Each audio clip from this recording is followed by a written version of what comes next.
నమస్కారం. నేను చందు. ఓటమి వీడియో చివరి వరకు చూడండి. ఒకవేళ ఛానల్ని సబ్స్క్రైబ్ చేసుకోకపోతే ఫస్ట్ సబ్స్క్రైబ్ చేసుకోండి. గెలుపు ఇచ్చే ఆనందం కన్నా ఓటమి ఇచ్చే బాధ బలంగా ఉంటుంది. ఈ బాధ మనలను కుంగదీయకూడదు, మరింతగా ప్రేరేపించాలి. అప్పుడే ఓటమికి భయం ఉండదు. గెలిచినా ఓడినా మనం ఇక్కడే బతకాలి.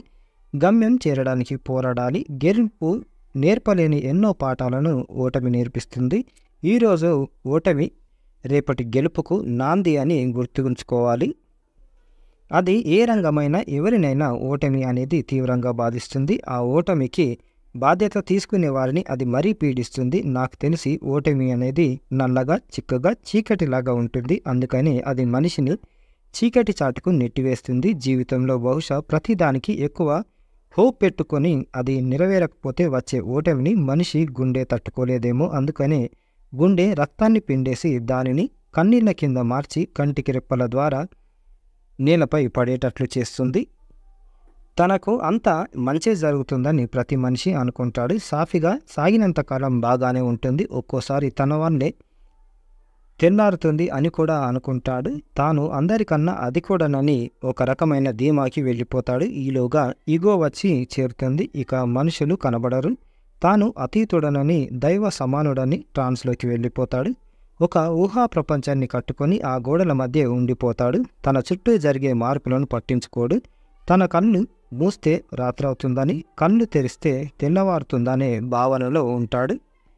వాస్తవాన్ని ఒప్పుకోక తప్పదు.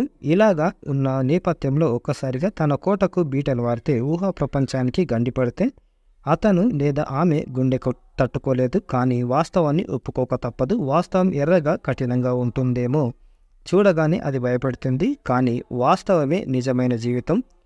ఒప్పుకొని తీరాల్సిందే. మెల్లమెల్లగా వాస్తవానికి అలవాటు పడవలసిందే.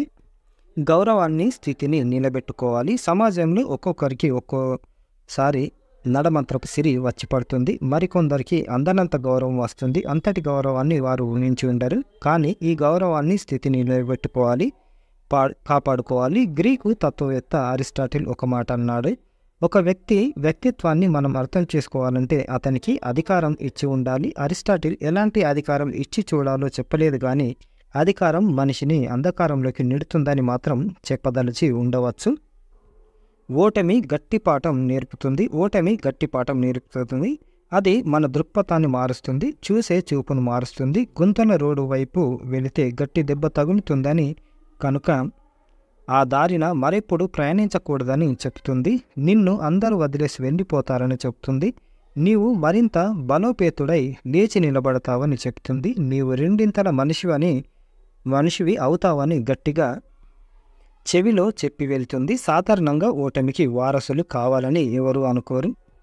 అది అలా వచ్చేస్తుంది. అలా వచ్చినప్పుడే గట్టును నిర్మించుకోగలం. ఆది మానవుడు అనుకునేవాడట, కంటికి కనబడిందల్లా తిని బలంగా ఉండవచ్చని. కానీ పోయే కొద్దీ తనకు తెలిసింది అన్నిటినీ తినలేము. కొన్ని చేదుగా ఉంటాయి, కొన్ని తీయగా ఉంటాయి, మరికొంటింటిని తింటే చనిపోతామని. ఇది ఒక్కరోజులో తనకు తెలియలేదు. కొన్ని కోట్ల సంవత్సరాలకు ఇలాంటి తత్వం బోధపడింది. అతని ముందు మనమెంత గట్టిగా 70 ఏళ్ళు బతుకుతామో ఏమో. ఇందులో బలం 20 ఏళ్ళు ఉంటుంది. మంచి చేసినా చెడు చేసినా ఈ 20 ఏళ్ళకిదే చివరి వరకు వస్తుంది. మంచి చేయగలిగితే నీతో పాటు అందరూ చివరి వరకు దానిని గుర్తుపెట్టుకుంటారు.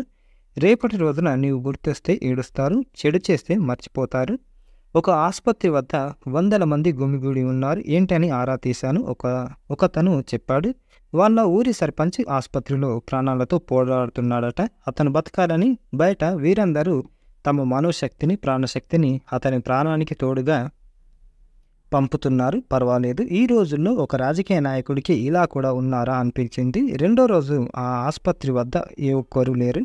వాకప్ చేయగా అతను బ్రతికాడు, డిశ్చార్జ్ అయ్యాడు. అతనిని ఈ వచ్చిన వేలాది మంది తీసుకొని వారి ఊరికి వెళ్ళిపోయారు. ఇది విన్న నాకు చాలా సంతోషం వేసింది. మనం ఎన్నోసార్లు అనుకుంటాం మనం మనుషులం, మన ఎమోషన్స్ని బాగా బయటికి చెప్పగల జీవులం మనం. తొలుత అంతర్మదనం చెందిన తుదకు అర్థమయ్యేలా అందరికీ చెప్పగలం. మనం మనుషులం. ఓటమి, కష్టాలు వచ్చినప్పుడు ఏడుస్తాం, దుఃఖాలు, సంతోషాలు వచ్చినప్పుడు గంతులేస్తాం. కానీ రెండింటికి ఒకేలా ఉండమంటారు చాలామంది. కానీ అది మన వల్ల కాదు. ఎందుకంటే మనం మనుషులం, కష్టానికి సంతోషానికి ఒకేలా ఉండమంటే అది ఎలాంటి ఫీలింగ్స్ లేని భౌతిక పదార్థం ఉండగలుగుతుందేమో కానీ మనిషి వల్ల కాదు. కాలం గాయాలను మాన్పుతుంది. ఈరోజు బాధ రేపటికి పలచబడుతుంది, 2 రోజులకి పాతబడుతుంది, మరికొన్ని రోజులకి మర్చిపోతాం. ఇది మన ప్రమేయం లేకుండానే సహజంగా జరిగే ప్రక్రియ. దీనికి యోగాలు, ధ్యానాలు అవసరం లేదు.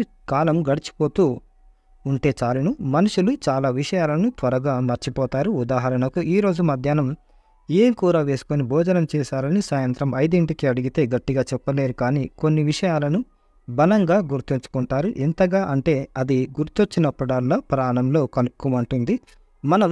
మన జీవితంలో ఓటమి కూడా అలాంటిదే. ఇప్పుడు బతికి ఉండి జీవితంలో బాగా హైట్స్లో ఉన్నవారు కూడా ఖచ్చితంగా ఓటమి, అవమానం పొంది ఉంటారు. మాటలు పడి ఉంటారు. తదుపరి గుండె చిక్కబడిపోయి చిక్కపట్టుకొని తమాయించుకొని ఎదిగారు. గమ్యం చేరే వరకు పోరాడాలి. జీవితం గెలిచాం కదా ఇక ఆగిపోదాం అని ఉండదు. ఓటమి కదా ఇంకా అంతే అయిపోయింది అనడానికి వీలు లేదు. ఈ రెండింటిని పట్టుకొని అలా వెళ్ళిపోతూ ఉండాలి. గెలుపు ఇచ్చే ఆనందం కన్నా ఓటమి ఇచ్చే బాధ బలంగా ఉంటుంది. ఈ బాధ మనలను కుంగదీయకూడదు, మరింతగా ప్రేరేపించాలి. అప్పుడే ఓటమికి భయం ఉండదు. గెలిచినా ఓడినా మనం ఇక్కడే బతకాలి. గమ్యం చేరడానికి పోరాడాలి. ఈరోజు ఓటమి రేపటి గెలుపు అని గుర్తుంచుకోవాలి. గెలుపు నేర్వలేని ఎన్నో పాఠాలను ఓటమి నేర్పిస్తుంది. అందుకే మన పెద్దలు అంటారు, జీవితంలో ఏది జరిగినా అది మన మంచికే అని. క్రీడాకారుల జీవితాలు చూడండి, నిరంతరం గెలుపు ఓటములే. ఒక మ్యాచ్లో ఓడిపోతారు, మరో మ్యాచ్లో గెలుస్తారు, మళ్ళీ ఓడిపోతారు, మళ్ళీ గెలుస్తుంటారు. అందుకే జీవితంలో ఓడిన వారిని క్రీడాస్ఫూర్తిగా తీసుకోండి అంటారు. ఇటీవల ఒరిస్సా ఎన్నికల్లో ఓడిన మాజీ సీఎం నవీన్ పట్నాయక్ ఎన్నికల్లో ఓడిపోయినంత మాత్రాన సిగ్గుపడాల్సిన పని లేదు అన్నారు. ఆయన ఏకధాటిగా 24 సంవత్సరాలు ఒరిస్సాని పాలించారు.